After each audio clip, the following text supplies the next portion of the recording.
자, 저는 이제 오늘 여러분과 같이 봉독한 말씀을 가지고 사도행전 22번째입니다. 네, 한번 또 말씀을 나눠보고자 합니다. 한 환자가 정신과 의사에게 말했습니다. 나는 자신이 개라는 생각이 들어서 견딜 수가 없습니다. 즉, 나는 언제나 개인 것 같습니다. 그래서 의사가 물었습니다. 도대체 그런 생각을 언제부터 갖게 됐나요? 어떤 동기로 그렇게 됐나요? 그렇게 물었어요. 그랬더니 그 환자가 이렇게 말하더랍니다. 네, 강아지 때부터 그랬습니다. 그러더래요. 그러니까 그 사람은요, 그냥 개예요.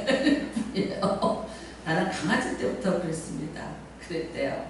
사람이 자기가 누군지를 알아야 되는데 자기가 누군지를 몰라요. 만물의 영장으로 하나님이 만들어 주셨는데도 불구하고 자기를 개로 보고 있으면 그 사람은 개의 마인드와 개의 삶과 개의 사고밖에는 할 수가 없는 거죠. 네, 여러분, 때로는 우리가 우리 자신을 놓칠 때도 있고 또 이제 잘 모를 때도 있고, 그러나 이제 그것을 다시 찾아서 다시 회복하는 것, 그게 이제 은혜인 줄로 믿습니다. 오늘 여기 말씀은 아나니아와 사울의 만남입니다. 참 여러분, 사울 다메섹까지 왔어요. 그동안에 사울이 예루살렘에서부터 말을 타고 출동을 했다, 이 얘기를 듣는 순간부터 여기 다메섹에 있는 성도들은 어땠을까요? 240km 떨어졌거든요. 그러니까 우리 어디쯤 될까요? 대구? 뭐 그 정도? 그쵸?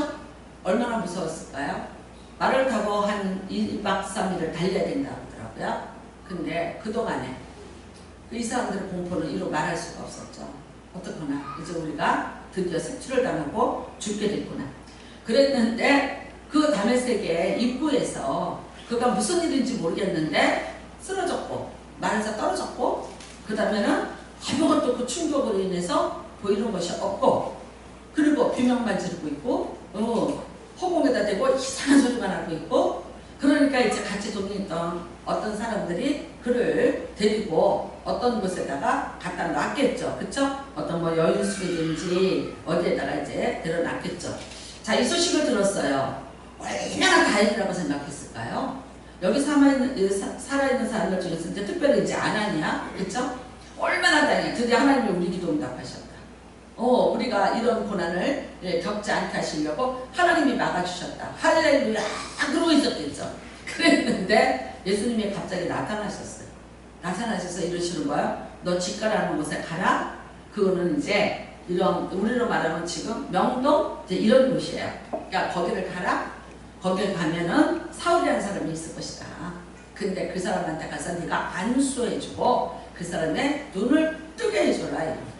여러분, 아나니아가 이 이야기를 들었어요. 어땠을까요? 저 같으면 이랬을 거예요. 제가 잘못 들었지. 헛소리 들은 걸 거야. 이건 아니야. 아마 이거 정말 진짜 거부할 거예요. 아나니아는 여러분, 하나님을 사랑하는 자, 그런 뜻이에요. 그리고 사도행전 22장에 보면 경건했다 그래요. 그리고 많은 사람한테 칭찬받았던 자라 그래요. 어쩌면 그래서 또 부탁을 하셨는지도 모르겠는데, 그럴지라도 아나니아가 거부하죠. 예수님, 그 사람에 대해서 모르시나요? 그 사람은 우리를 잡으러 온 사람이고 예루살렘에서 그가 행한 일은 너무나도 악한 일들을 많이 했다는 사람입니다. 그런데 그 사람 눈 멀게 하고 쓰러뜨린 거 예수님 아니신가요? 근데 내가 왜 그 사람한테 가야 되는가? 라는 질문을 하죠. 그렇지 않겠습니까? 여러분, 이 사람들은 원래 다메섹 살던 사람들은 아니죠. 예루살렘에 있었던 사람들이죠. 그런데 어떻게 해요? 점점 사울의 그 핍박을 피해서 도망을 왔던 자들이죠. 스데반 사건 이후로 초대교회가 어려움을 겪으면서 흩어지기 시작할 때, 그때 사도들만 핍박하는 것이 아니라 예수 믿는다는 이유로 믿는 사람마다 다 핍박을 한다니까, 잡아서 옥에다가 가둔다니까, 살아남기 위해서, 살기 위해서 그들이 도망을 오다 보니까 여기까지 온 거예요. 도망을 올 때 어떻게 왔습니까? 내가 살던 집 다 두고 왔죠.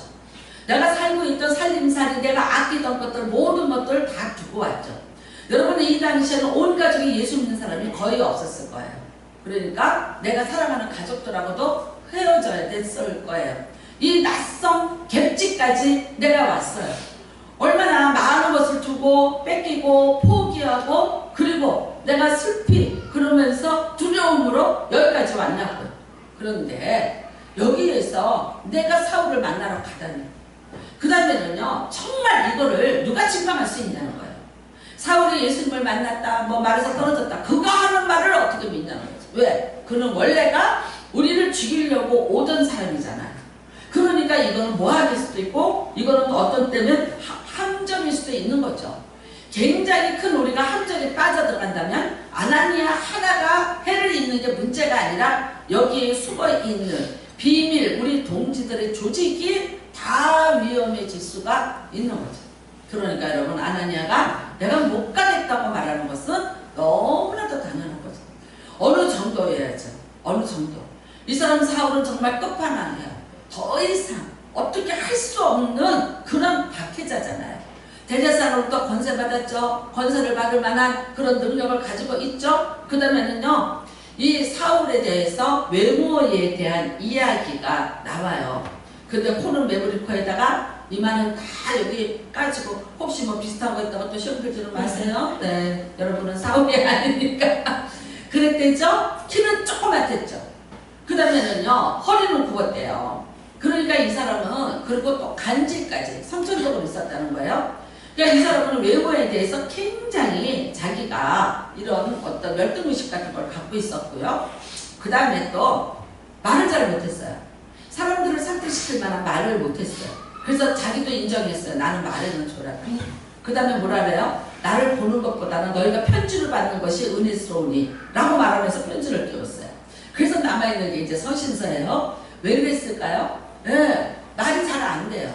그 다음에 자기의 외모를 사람들한테 이렇게 공개하지 않는 그런 어떤 면에서 보면 외모를 보면서 사람들이 자기를 경멸하는 것.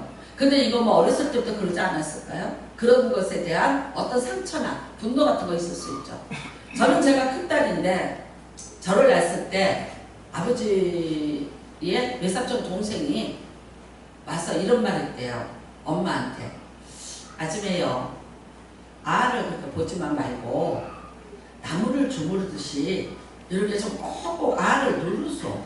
그 이마는 너무 튀어나오고 이러니까 알을 좀 나무를 이렇게 짜서 이렇게 만지듯이 좀 만지라고. 그 이후로 그분은 우리 집에서 쫓겨나서 저 결혼식 날 오셨어요. 네, 못 들어오셨어요. 저는 근데 그 밑에 제 바로 밑에 있는 동생이 굉장히 하얗고 이쁘고 여자처럼 생겼어요. 근데 걔를 데리고 가요. 그러면 항상 비교당했어요. 뭐라 그러냐, 어머 이쁘다. 아니 얘는 그냥 지나가는 사람이 무조건 얘기해. 어머 이쁘다. 근데 그 옆에 그냥 선머슴 같은 애가 하나 딱 이러고 도끼는 들고 서 있는 거야. 그러니까 보고 머쓱한 거죠. 그러니까 어른이 그냥 생각해서 배려해서 해주는 말은 이거였어요. 아유 넌 잘생겼다. 근데 그 잘생겼다는 말이 딸한테 했으니까 그게 욕이에요. 칭찬이에요. 누가 가르쳐주더라고. 그거는 욕이라고. 그래서 근데 여러분 그게 있어요. 좀 이렇게 어렸을 때부터도 그랬던 것들이 그게 있어요. 근데 사도 바울도 아마 어쩌면요 이 사람이 사울이었을 때 그런 자기의 외모적인 것, 그 다음에 어떤 그런 갖고 있는 또 나름대로의 악조건이 공부를 열심히 하게 만들었고 또 자기의 일에 더 성공하려고 발버둥치게 만들었고 그래서 또 성격이 아주 강직하고 더 열정적인 성격으로도 될 수 있었는지도 모르겠어요. 하여튼 그래서 여러분 이 사람은 정말 그렇습니다. 그런 사람인데 이제 아나니아 보고 가라 그래. 가고 싶었겠어요? 정말 가고 싶죠. 무섭죠. 일단은 공포죠. 그쵸? 저희가 지난주 금요일날 여기서 이제 철학 예배를 드렸어요. 물론 마이크 끄고 저만 마이크를 가지고 했어요. 그런데 이상하게 소리가 밖으로 이게 안 나와요. 참 있죠. 누군가 들을 수 있다. 무슨 해를 받을 수 있다. 이런 것이 이게 머릿속에 있으니까 이게 이렇게 탁 튀어나와야 되는데 나오지도 않아요. 그리고 자꾸 머릿속에 내가 이런 딴 생각을 하고 있으니까 찬송가 이게 박자에 이게 딱딱 이게 맞아 들어가지가 않고 그 영향력이라는 게 공기처럼 와서 우리에게 이게 주고 있는 거를 제가 느꼈어요.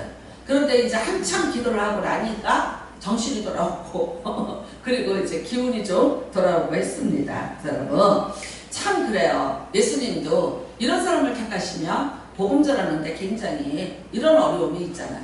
벌써 첫 번째부터 이게 걸림이 되잖아요. 아나니아 같이 경건한 사람인데도 네가 가서 좀 하렴 그러니까 못합니다. 못하는 사람입니다 라고 거부하잖아요. 왜 좀 더 여러분 예수님에게 더 적극적이고 더 힘있는 사람을 받아서 정말 그에게 이런 은혜를 줘서 불러서 다시 사도로 썼다면 얼마나 좋았을까. 근데 여러분과 제가 알다시피 사울은 전혀 그렇지 못하고 있지 않습니까? 그런데도 예수님은 오늘 이 사람에 대한 계획을 얘기하고 있습니다. 뭐라고 말씀하고 계십니까? 15절입니다. 주께서 이르시되 가라. 이 사람은 내 이름을 이방인과 임금들과 이스라엘 자손들에게 전하기 위하여 택한 나의 그릇이다. 이 사실 이거 기가 막힌 거죠. 여러분 이 사람은 정말 예수님 당시에 있었던 사람도 아니고 그 다음에 예수님을 따라다니고 예수님을 배웠던 사람도 아니에요. 예수님에 대해서 무례한이었기 때문에 예수님을 몰랐기 때문에 예수 믿는 자들을 잡으려고 지금도 다니고 있는 정말 그야말로 무식한 사람. 그런데 이 쌩짜배기를 지금 예수님께서 뭐라고 말씀하시냐? 내가 택했다. 내가 택게 맞다는 거예요. 근데 이 사람에 대한 하나님의 비전은 너무 커요. 이방인과 임금들과 이스라엘 자손들에게 전하기 위하여.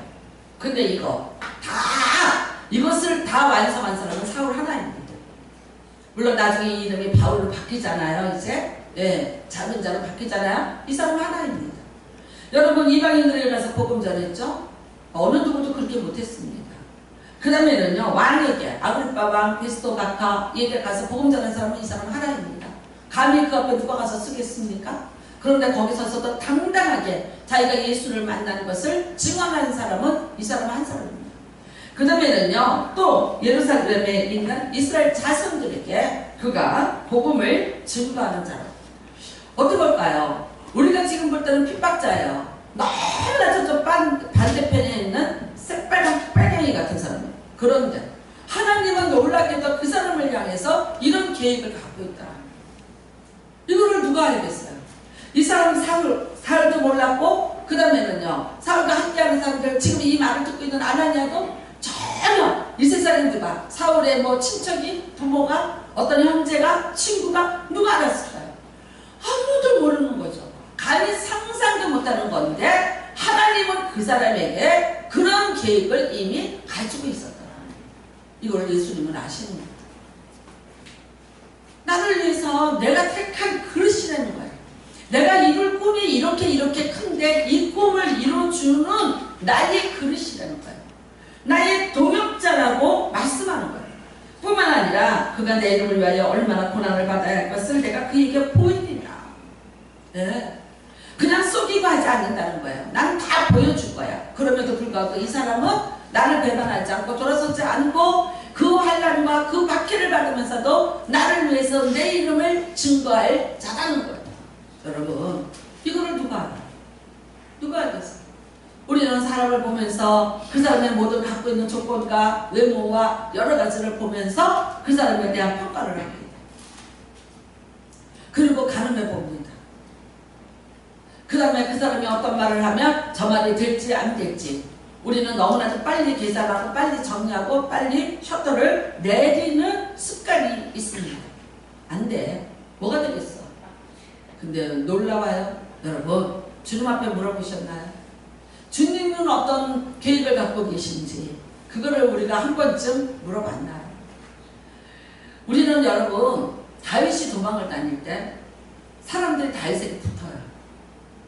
한 400명이 나중에 붙었다 나중에 600명까지 됐어요.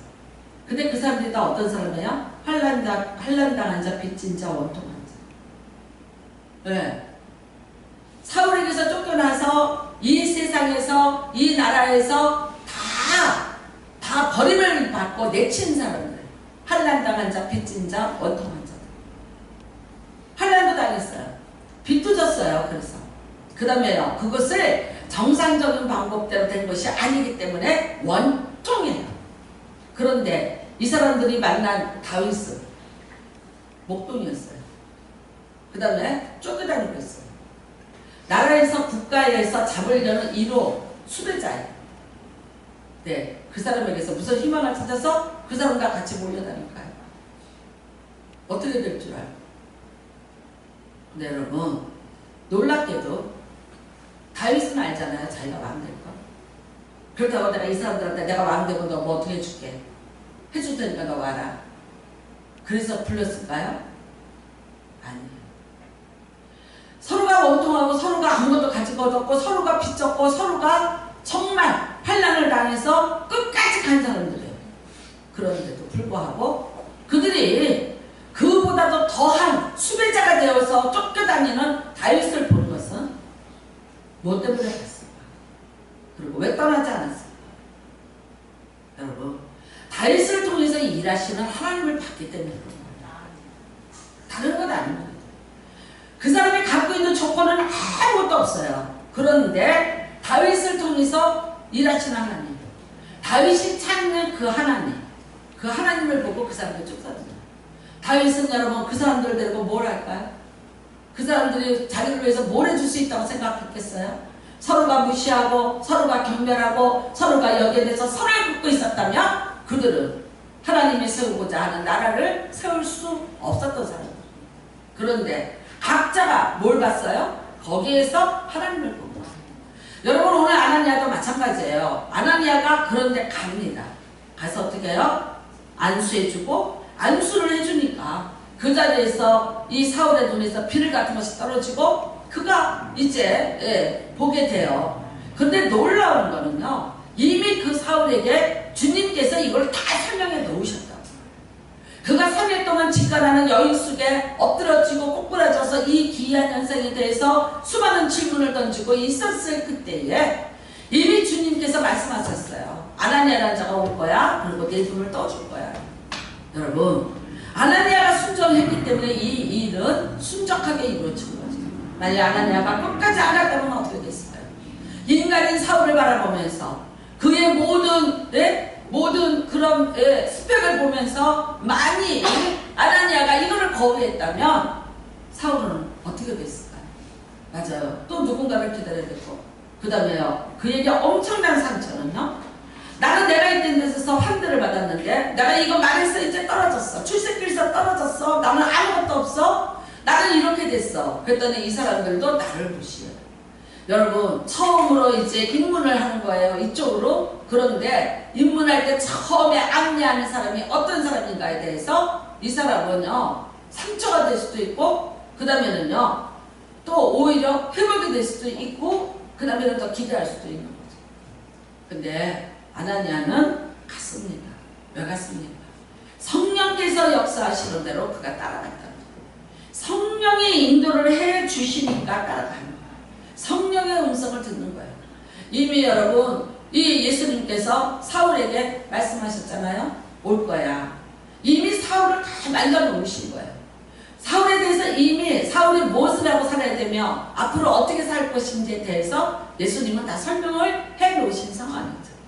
그러니까 사울이 기다리고 있었어요. 그렇지만 두려웠어요. 왜? 내가 박해하던 자들이니까. 날 미워하던 자들이니까. 나에게 정말 하나님 맺힌 자들이니까.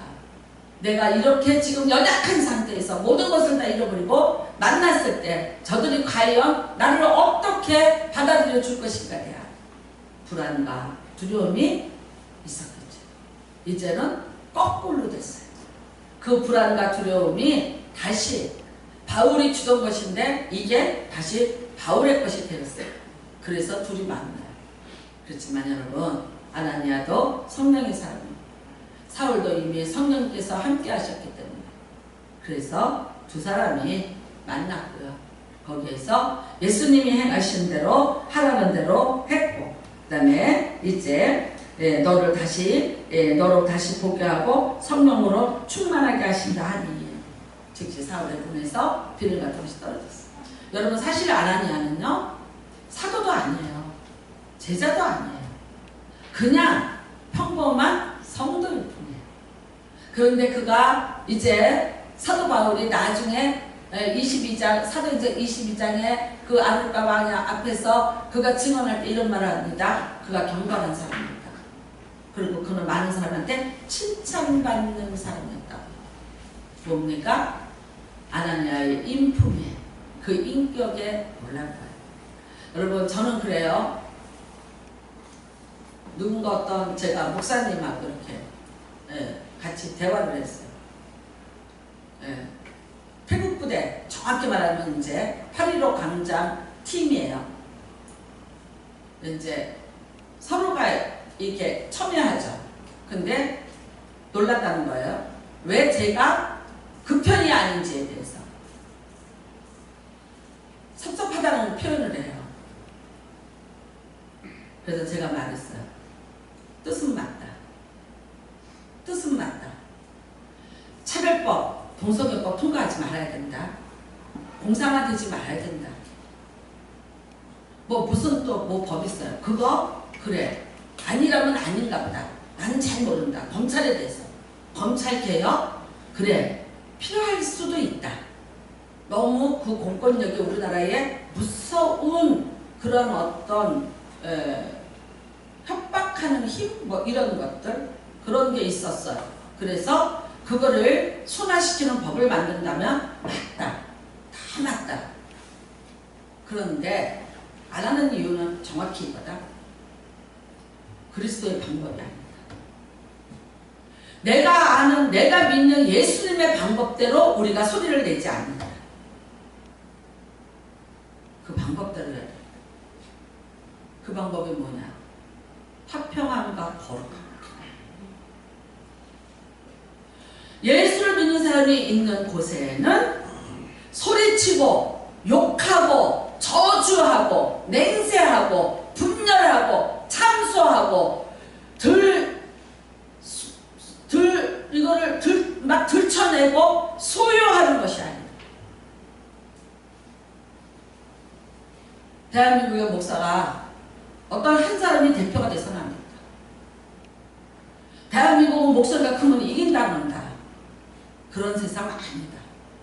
옛날에는 교통사고가 났어도 목소리 큰 사람이 이겨? 그게 통하던 때가 있었어요. 아니에요. 지금은요. 저도 교통사고 내봤지만 조용히 각자 보험 드셨죠? 네. 그럼 보험사 부르세요. 부르세요. 그 사람들이 해결하면 끝이에요. 조용히 죄송합니다 하고 따르면 그만이야. 한국이 여러분 굉장히 성장했어요. 매너적으로도. 저는 그렇게 봐요. 요즘에 큰 소리 치고 오긴날에서 다 통과되는 세상? 저는 아니라고 봐요. 다른 목사들 다 죽었어요? 할 말이 없어서 가만히 있어요? 거기에 뜻이 아니라서 안 나갔어요? 동성애법 통과돼야 된다고 박수치고 앉아있는 목사 있어요?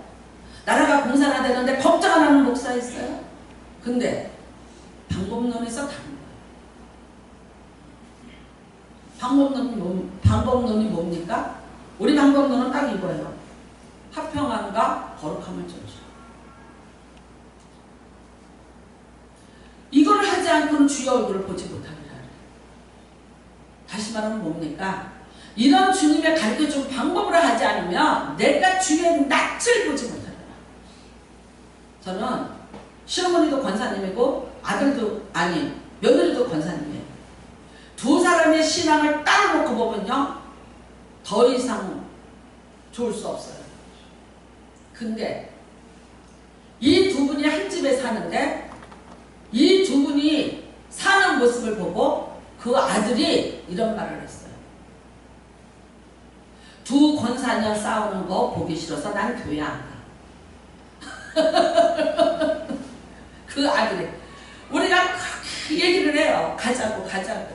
그런데 그렇게 말했어요. 근데 참 그 시어머니도 대단하세요. 자기는 객사하는 게 싫다고 집에서 장례를 치러 달래. 어떻게 했는지 아세요? 근데 또 왜 하필이면 8월달에 돌아가시나? 8월달에 집에서 장례를 치러야 되는 거예요. 그러니까 드라이 아이스를 갖다 놓고 그 위에다 시신을 올려놨어요. 왜 그렇게 불편하게 해? 내가 뭔데? 내 죽어 썩을 몸이고 불태울 몸인데 내 몸이 끝까지 뭐 그렇게 소중하다고 모든 사람을 나 객사하기 싫어. 그러면 아파트에서 죽으면 객사 아니고 요새 병원에 가서 죽으면 객사예요. 이러니까 이게 이 마인드가 이게 그래갖고 어떻게 되는지 아세요? 관을 달아냈어. 달아내서 이걸로 해서 끌어내렸어. 그 엘리베이터에 그 주민들이 다 일어났어요. 엘리베이터에 싫지 말라. 도장을 찍어야 되는데 안 찍어줬어요. 그래갖고 이게 원래는 들어가게끔 돼 있어요. 거기에 이게 문 열면 이렇게 쭉 들어가 돼 있는데 그거를 못 써갖고 이렇게 끌어올리 이렇게 해서 줄에 달아갖고 있잖아. 11층인데 끌어냈다. 근데 그 시어머니 돌아가시기 전날 제가 갔어요. 가서 어머니 정신 바짝 하세요. 그 옛날에 진명록을 나오시고 어머니 제가 하나님 말씀 읽어드릴게요. 그랬어. 그러고는 이 말씀을 줬어. 화평함과 거룩함을 줬지. 주의 얼굴을 보지 못한다. 그래서 권사님 지금 이제 주님 얼굴 뵈야 되잖아요. 예수님 만나야 되잖아요. 그래야지. 얼마나 반가울까. 근데 안 돼요. 거룩이 먼저가 아니라 화평이 먼저예요. 화평하시고 그 다음에 거룩해요. 권사님 빨리 며느리 불러다가 푸세요. 권사님이 가셔 예수님 얼굴 봐야 되니까 풀어야 되고 며느리하고 남은 자식들은 남은 생을 살아야 되니까 풀어주고 가세요. 끝까지 안 했어. 안 했어. 내가 볼 때 그 며느리 그렇게 잘못한 거 없어요. 그래서 어쩔 수 없이 그 며느리를 설득했어요. 그러니까 며느리가 가서 무릎 꿇고 어머니 잘못했다. 죄송하다고 편히 가시라고. 그러니까 그 소리 들으면서 눈 감으시더라고요. 참 여러분 우리는요 잘 몰라요. 이기풍 목사가 또 한 사람 기성주 목사가 있습니다. 그분들이 그렇게 망난이었고 그렇게 교회를 핍박하던 자들이었고 그런 자들이었어요. 자기의 상처를 이기지 못해서 많은 사람들한테 분노를 터뜨리는 정말 그런 인생을 살던 자였어요. 근데 누가 알아요? 주님이 그날 밤에 나타나서 그 사람에게 너는 나를 위해서 쓰임받을 도구라고 그래서 하룻밤 만에 바뀌어서 저렇게 위대한 한나라의 기독교의 기둥이 될 줄 누가 알았어요? 제주도에 가보면 이기풍 목사님 기념관이 있어요. 저희가 뭐 세미나를 하면 꼭 거기 가서 하는데 굉장히 넓은 땅에 잘 이렇게 관리가 되고 있는 걸 봐요. 저런 분을 잊지 않고 기려주는 대한민국 기독교도 대단한 거예요. 제가 알기로 명성교회 있을 거를 부지를 사서 그 관을 세워준 걸로 알고 있어요. 후배들이 본받아야 되겠다고 생각하는 거죠. 여러분 우리 모두가 그렇습니다.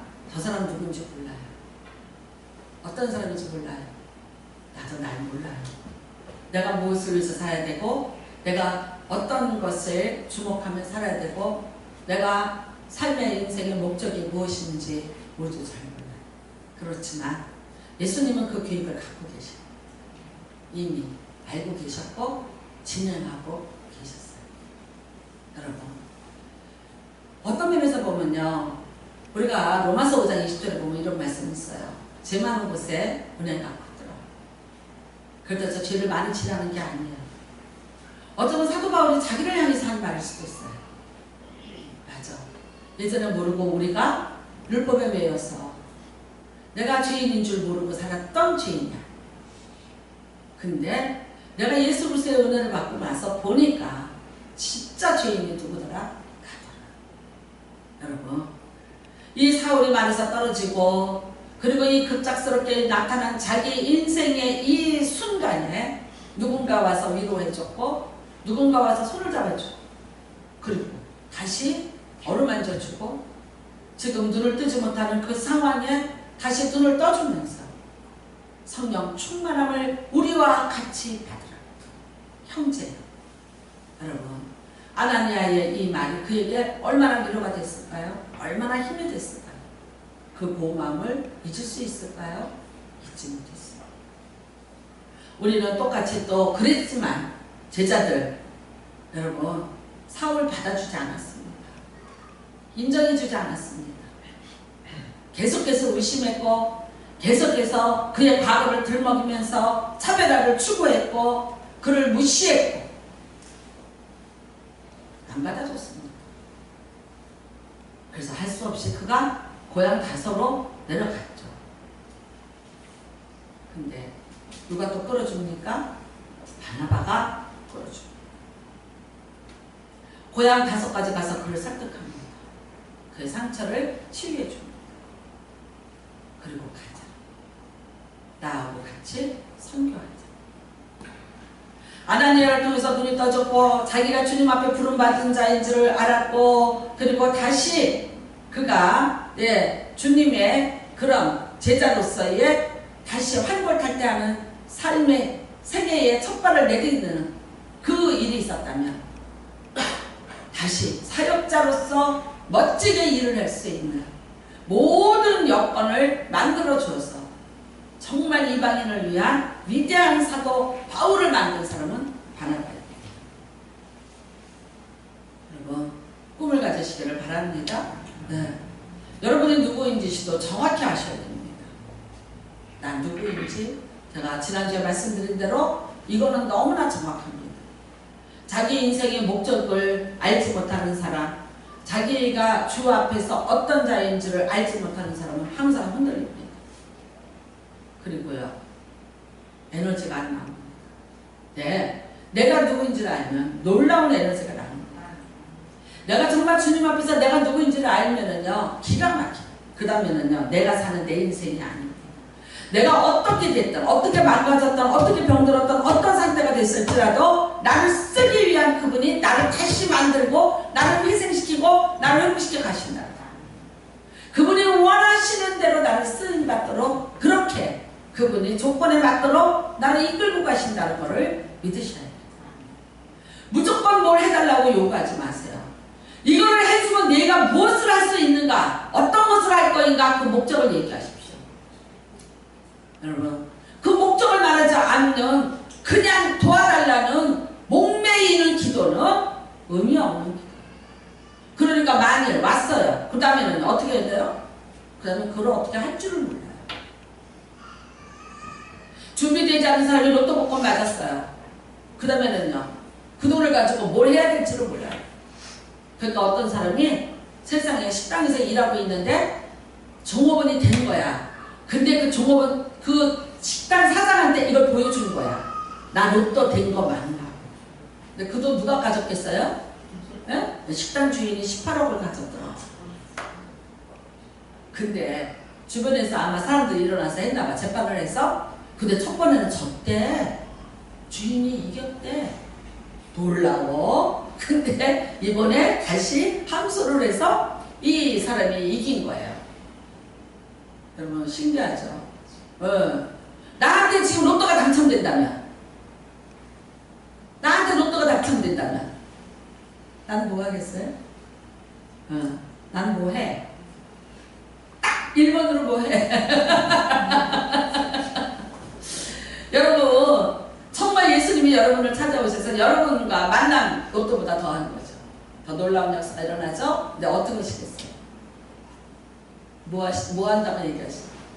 여러분이 무언가를 구하세요. 구하는데 구하기는 구하시는데 내가 목적이 뭔지를 놓고 구하세요. 뭐를 해달라고 말하는데 그냥 하지 마시고요. 네, 한번 그렇게 해주세요. 아나니아는 설득당했어요. 주님 앞에 설득됐어요. 이 모든 것을 아는 것은 성령의 은혜입니다. 여러분과 제가 오늘도 성령의 능력으로 다시 거듭나기를 바랍니다. 성령의 세미한 음성을 들으십시오. 내가 판단하고 내가 보는 대로가 아니에요. 나는 이렇고 나는 이래요. 나는 1,000번 죽고 또 죽고 또 백골이 진도가 돼도 나는 아니면 아니에요. 근데 성령께서 이거다 그러셔요. 그럼 어떻게 하실래요? 해야 돼. 이게 여러분 우리가 정말 영적인 삶을 살아간다는 게 바로 이겁니다. 경건했다는 거는요, 날마다 그 기록을 깨다 그 뜻이에요. 내가 경건해서 내가 기도해 이렇게 이게 아니고 내가 기록을 깬다 그 뜻이에요. 무슨 뜻인지 아세요? 어제보다 오늘 나은 거예요. 오늘보다 내일이 좀 더 주님의 음성에 내가 귀를 기울일 줄 아는 거예요. 이게 경건이에요. 어저께 내가 5분밖에 못 참았는데 오늘 10분 참았어요. 경건하신 거예요. 내가 내 인생에서 조금씩 내가 틀을 깨요. 그러면서 조금씩 내가 내게 갖고 있는 기록을 깨면서 내가 전진해요. 경건의 삶입니다. 날마다 주님 앞에 귀를 기울이시기를 바랍니다. 그리고 그 세미한 음성 듣고 순종하시는 은혜가 임하셔서 여러분을 통하여서 또 누군가를 여러분을 통하여서 하나님의 선하신 뜻이 여러분을 통하여서 어떤 또 하나님의 계획이 성취되는 그런 은혜가 임하시기를 주님의 이름으로 축복합니다. 우리 같이 기도하시도록 하겠습니다. 하나님 아버지 앞에 기도하시기를 바랍니다. 내가 이제 우리는 지난주에 내가 누구인지를 다시 한번 물어보자고 말했습니다. 오늘 이제 내가 무엇을 해야 될 건가를 묻는 자가 되시고 정말 내가 누군가를 위해서 또 이렇게 쓰임받는 교구가 되기를 원하면 내가 견뎌내고 이겨내고 그리고 주님의 뜻에 순복해서 갈 수 있게 해달라고 기도하시기를 바랍니다. 주여 일창하시고 기도합니다. 주여 하나님 아버지